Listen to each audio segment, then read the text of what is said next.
and welcome to Chez Hanny, the podcast featuring women who've made creative career change. In this first episode of 2024, I talk to musician Elisabeth Parry about how liberation from financial pressures via a move to France has enabled her to live a more creatively fulfilling life. So I'm very excited to introduce today's podcast guest, not least because we have several interests in common. Welcome, Elisabeth, to Chez Hanny. Could you start by telling us a little bit about yourself? Yes, thank you for inviting me, Hannah. I was so excited to discover your Substack because it struck me immediately how much we had in common, not just because we're both pursuing a creative life, but because we both come from a musical background. I'm a musician and a writer by profession and by lifelong practice. And my creative shift has been focused on releasing myself from the pressure of the daily grind so that I can really focus full time on pursuing my creative interests. And I like to think that I've been fairly successful in doing that. And I'm really happy to talk to you about some of the exciting new directions I've been able to pursue since I have taken some big leaps in my personal life to effect those changes. Brilliant. So can you talk to us about your career, sort of where you started, and maybe take us through that journey so far? Sure. I'm a musician, a flute player, and like almost all musicians, my career has been what you might call a portfolio career. It's a lot of different elements all related to being a musician, but it's not one particular thing. So I've worked as a freelance orchestral musician. I've done lots and lots of performing, and I still do. But of course, along the way, I also teach, not classroom teaching, always private students. In more recent years, I discovered that I had a real passion for teaching adult musicians. Right. I never thought I was a very good teacher of young people, actually, but I love teaching adults, and that became a real focus for me in developing my career, because I realized as I began to work with them as individuals that I wanted to help them create ensembles. I started directing ensembles. I started writing and arranging music for those ensembles. I started running courses, and over a period of time I moved into publishing the work that I'd done. That puts into a nutshell what was actually a very long process over quite a number of years. But that was the musical side of my life. I've always had two strings to my bow, really, because in the background I've always done a lot of writing. I've written quite a few books, non-fiction books that I've been commissioned to write. I wouldn't name them because I don't, then they're rather ephemeral travel books and that kind of thing. I am a published author in a quite a more serious sphere. I've written a memoir, which was the story of my journey as the mother of a transgender child. That's written under a pseudonym, and I'm going to leave it at that because there are certain elements of confidentiality that were promised in the publication of that. But what that means is that I am actually very passionate about writing, and I definitely want to do more writing. That was part of the reason I started doing writing a Substack, because when I discovered the platform, I realized that there was a really great intersection for me of writing and music, and writing about music and reaching my audience. And so really those are the two key elements of what I've done. I've dabbled in academia. I've done all sorts of things, really. I'm a bit of a I'm a person who thrives on variety, and I'm not very good at working for other people. Yeah, I'm well, that very much a person who needs to work for myself. I can understand that very much. And so you're still working as a musician, but you made a big life change a few years ago. Could you explain to us what that was and maybe what the catalyst for that decision was as well? Yes, 3 years ago, I moved to France with my partner. My partner is also a musician. He had spent um, all his career at a very high level in the London music scene. He's in the London Symphony Orchestra, Right. and we worked together a lot musically.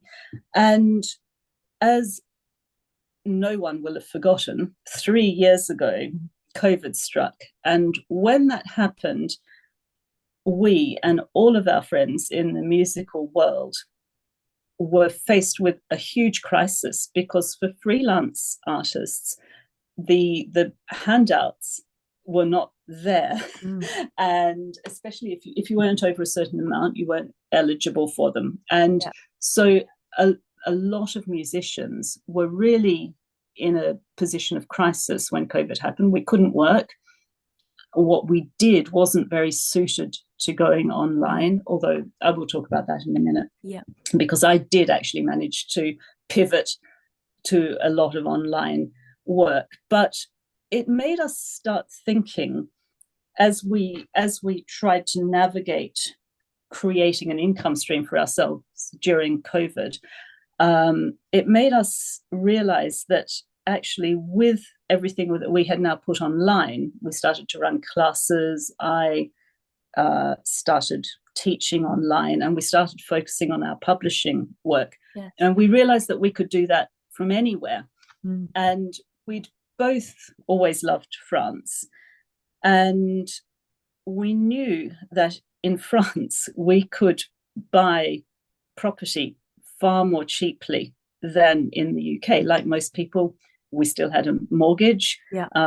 If we lived in a very expensive part of the country, and we started to think about selling up, and we were very serious about it. We didn't want to keep a foot in the camp in England. We thought if we just sold everything, we could afford to buy a house outright, create a music studio, and start to do our own thing without the burden of daily financial pressure. Yeah. And that would liberate us to pursue a different kind of creative life. So that idea was very much at the forefront of our mind. And concurrent with that, of course, was the fact that Britain had voted for Brexit, and we knew that that window of opportunity would close.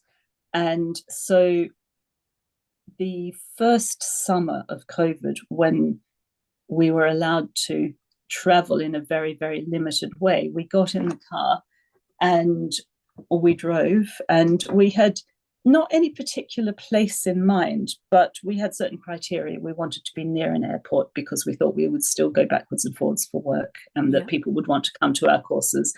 And we found an area that we wanted to live in, and then we looked for a house, and we found a house, and we seized the day, basically. Yes, and the house, the main criteria was that the house would have the potential to create the music studio of our dreams, basically, which had to have a study each, had to be a very large space, enough to host concerts, enough for a recording studio. And we found a house that had that space. It needed a lot of work, and we bought it, and that was it. That was it. We took the leap into the abyss, and 3 years later, we've done it, and it's really worked for us.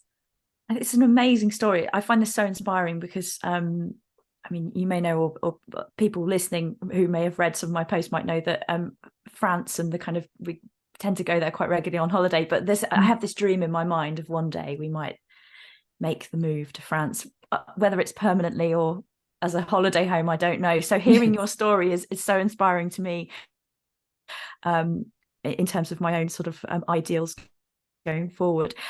So what were some of the challenges that you faced along the way of making that move? The move itself was challenging because we were trying to do it in the middle of COVID. Yes. So that did not make anything easy. And just for one example, we purchased the house. We knew that we had to move to get there before the 31st of December 2020. That was the WARP agreement deadline. Yes, of course. But there were no international movers operating at that time. So basically, we had to put everything in storage and jump in the car with a few suitcases, some flutes, music stands, a piano, a digital piano. Yeah. In fact, not just one on sort of scissor legs, a full-size clavinova, coffee machine, and off we trundled to a little rented cottage because we couldn't be sure that we were going to complete on the sale of the house, and we had to get there before the withdrawal agreement window closed. So it was, and then of course we arrived there. It was cold, it was dark, it was wet. We're in a part of France with quite a strong regional accent. My French is quite good. Well, it's a lot better now than it was 3 years ago, but even then it was quite good. Yeah. But any interaction we could have was with masks on. And I found it so difficult to interpret the local accent when I couldn't see people's lips. It was quite a lonely time, and trying to navigate French bureaucracy and complete on the purchase of the house and find a way of getting our furniture over. And we camped in the house for the first couple of months. It was it really was quite challenging.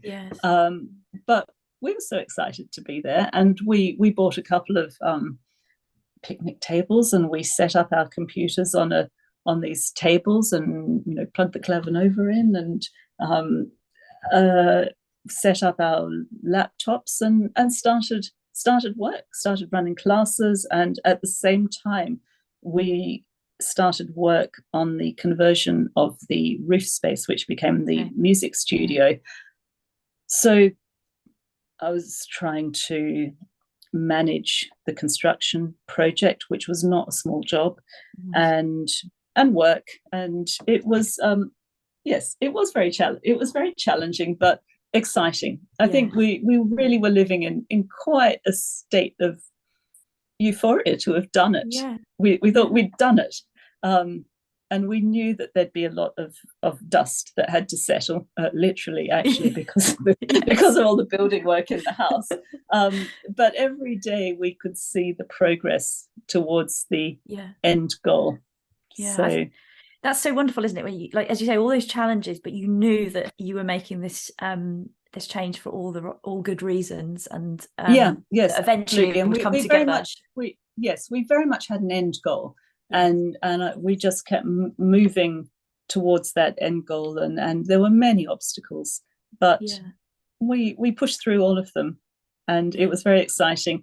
The great final moment came when my partners got a concert grand piano. For those who don't know, this is a very, very large instrument.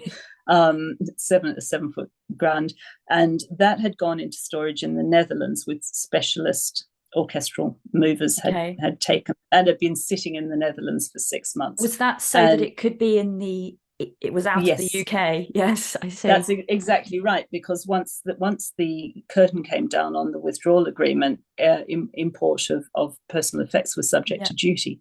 So the piano went to the Netherlands, where it was babysat for 6 months while we did the building work. And the most exciting day was when the piano arrived, and it was hoisted by crane up 3 stories in through the window of the top floor. And set up, and there it shall remain. I think I've seen a photo. You've got a photo of it, haven't you, on one of your Substack posts? I think I've. Yes, there is. There's a video. A video, yes. It's a video. It's Yes, quite. It was quite an event. The whole village turned I out to bet. watch. Yeah. Oh, that's amazing. Um, was it long then before the benefits started to manifest themselves for you? And perhaps talk us through what some of those benefits have been to your move so far. The main benefit of the move, apart from a personal lifestyle benefit, Yeah, which has been tremendous, actually. I mean, it's a great lifestyle in in France. I'm extremely happy with it. We haven't, I read the UK press and I read a lot about the decline of the NHS and that yeah, kind of thing. That those worries, we don't have those worries, and yes, it's very nice.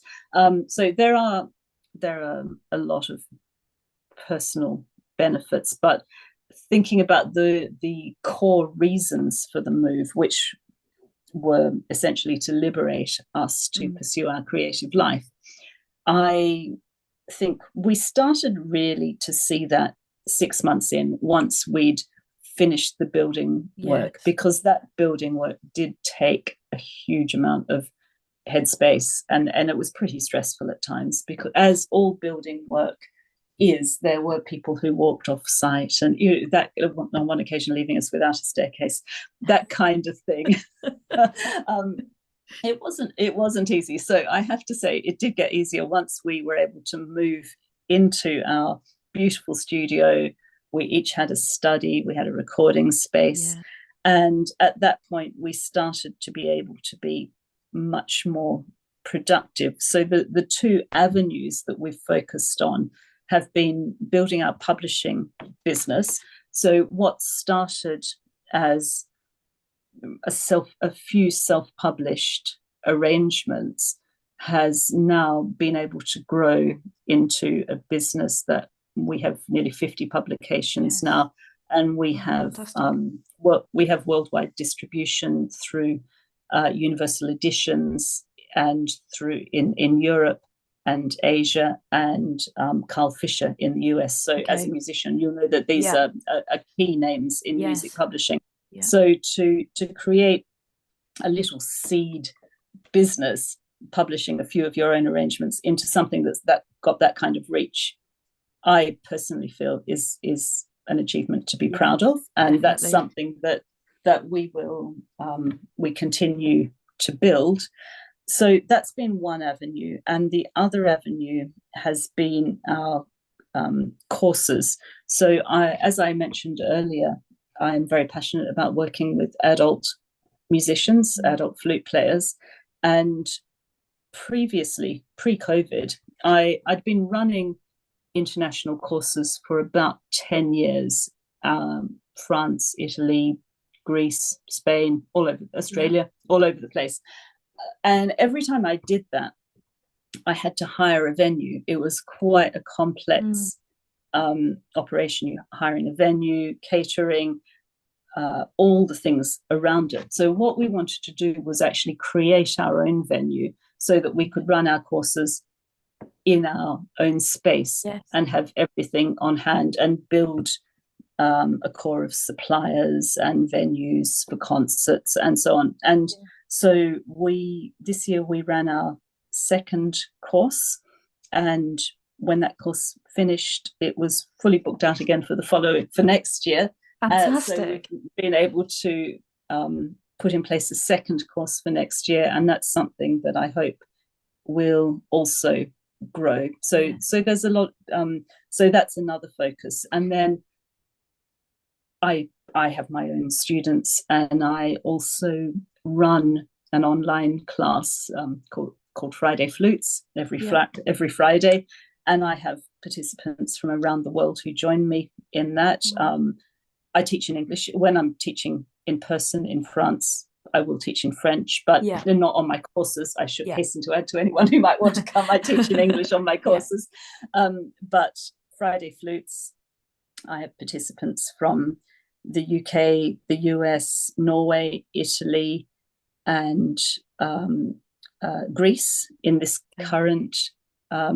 current batch, and so that's something we do every week. So we do that over Zoom. and it's proved very, very effective. And so a class that used to just be confined to people I could see in real life in London has become an international venture, and I find it extremely fulfilling, and I love doing it. And a lot of the music we write and arrange arises from my interactions with these students, because I get a feeling for what they need, or I might want to teach around a particular theme. So we arrange music for that, and eventually that probably ends up in one of our books. Yes, but that's a lovely way to come up with the music, a response to what is essentially required from the people that you're working with. And I was just going to ask, do you think that without the pandemic and being forced to kind of go online with so many things, you would have come up with this way of working? Do you think that would have happened?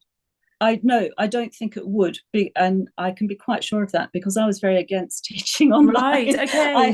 I had colleagues who did do occasional Skype lessons, and I was always very skeptical about it. And when the pandemic did hit, I have to say, I thought to myself, this is not going to be a few days. I could see it was going to be a lot longer. So instead of rushing online and putting up lots of videos with me playing in different boxes, I'm sure you saw them. I didn't do anything like that. I shut myself away in my study for about a month, and I purchased recording equipment and video equipment, and I taught myself to do things I didn't know how to do before, or editing, video editing, all that kind of thing. And then when I was ready, then I launched a whole series of classes, and I felt very prepared for it. And I think because I laid that foundation, it might have seemed at the time I was a bit of a late arrival, but actually I wasn't. I'd really thought through what I wanted to do, and I think that created the footing for what came later. Yeah, and I can see the absolute benefits of that, because I think lots of people panicked and suddenly just threw themselves into things, but as you say, without perhaps knowing exactly how it was going to work. So that's a very measured and sensible approach to it. Because at the time, I was head of a big music department in the school when all of this was happening, and managing a team of visiting music teachers who were, none of us were in school for a long time, but even when schools reopened, the visiting music teachers were not allowed to come back in and teach, because they were teaching students in tiny rooms, on one-to-one. So I witnessed all this that you're talking about in terms of how different people's reactions to wanting to teach online or not wanting to teach online. And I think it's just fascinating how, from something that was really not a very nice thing at the time, there are a few glimmers of positives, I suppose, if we can call them that have kind of emerged from it in different ways of working. I guess that. I think that's very true, and I think it also illuminates something, that a rather general truth, which is that some people, when they're faced with a big challenge, will take the leap into trying to do something exciting with it, and other people will very much withdraw from the challenge. And I suppose that comes down to whether you're risk averse or willing to take a risk. And I'm very much a person who's willing to take a risk. And I suppose that it's a personality thing that really leads, very clearly into what came next. Yeah, I think you're right, absolutely. And in making this change, not that you necessarily needed this, but did you have the support of your kind of family and friends and people around you in making your big move to France? I think I definitely friends and colleagues, absolutely.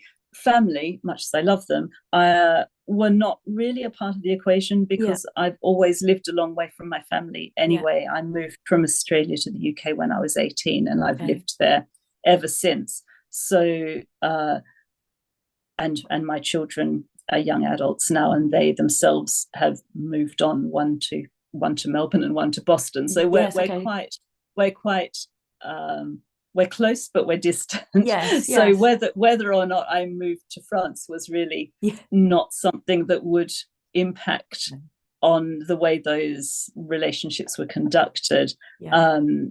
And I think my partner felt the same way, because his children were also so we'd come together later in life. Yeah. His children were also grown Yeah. and spread out in the UK, but definitely not on his doorstep. So we felt we're at a time in our life where it was an optimal time, really, to make a change for us. Yeah. So there were a lot of positives.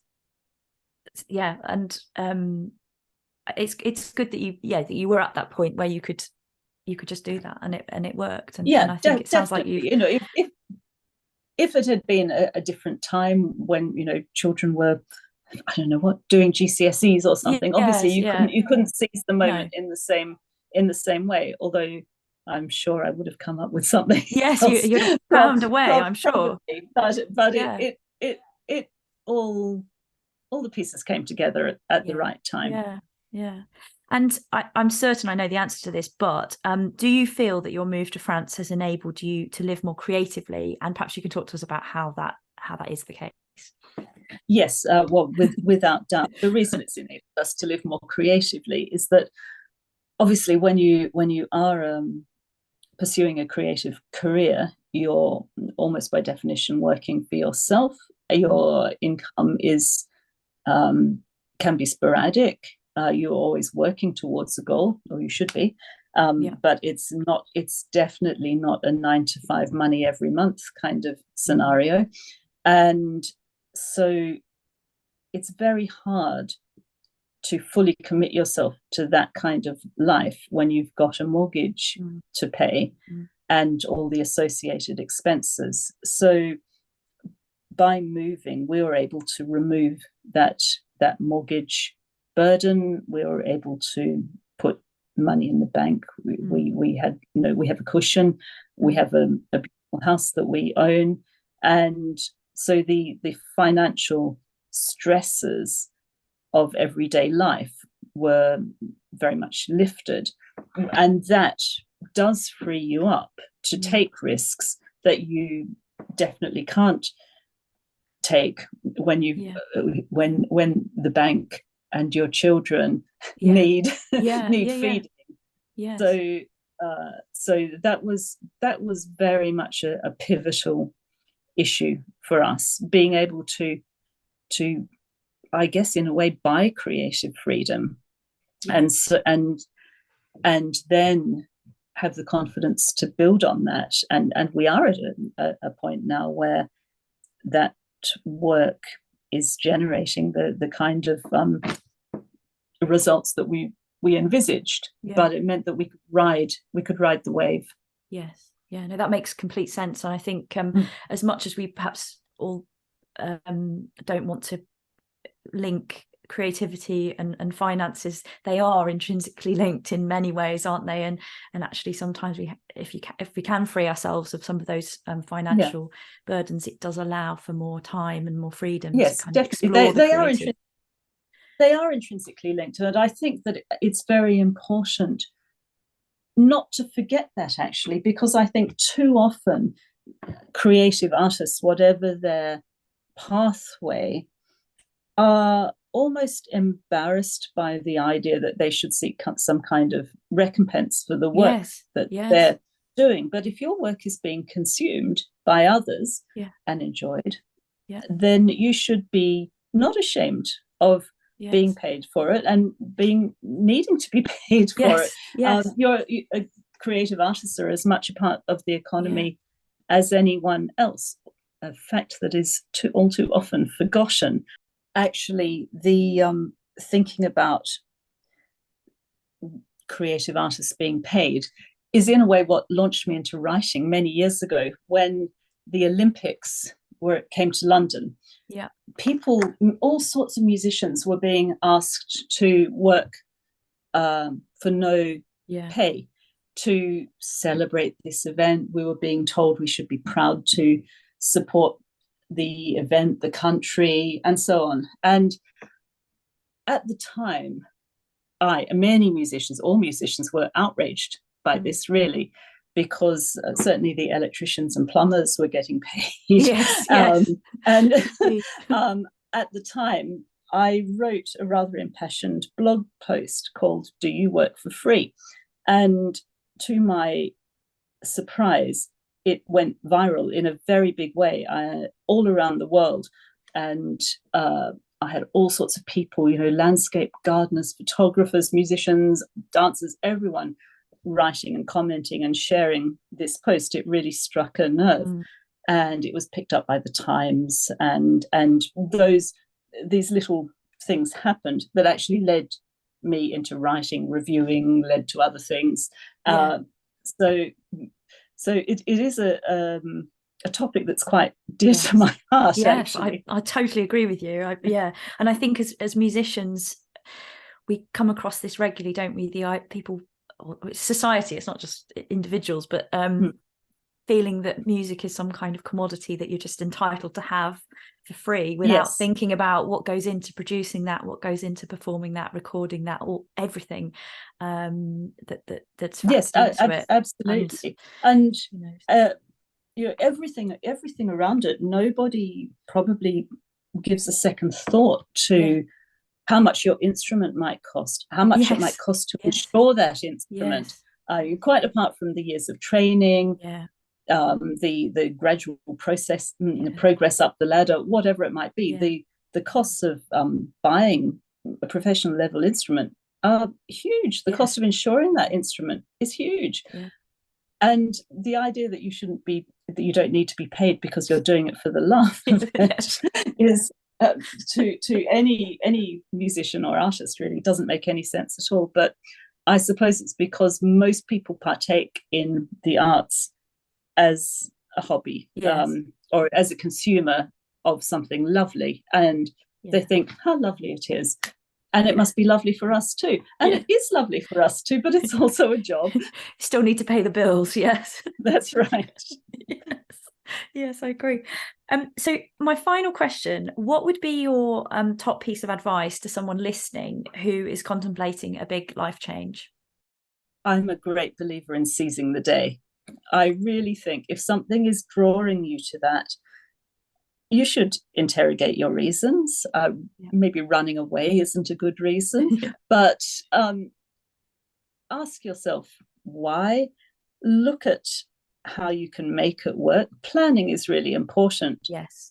But at the end of the day, you can plan all your steps as you step towards the cliff edge.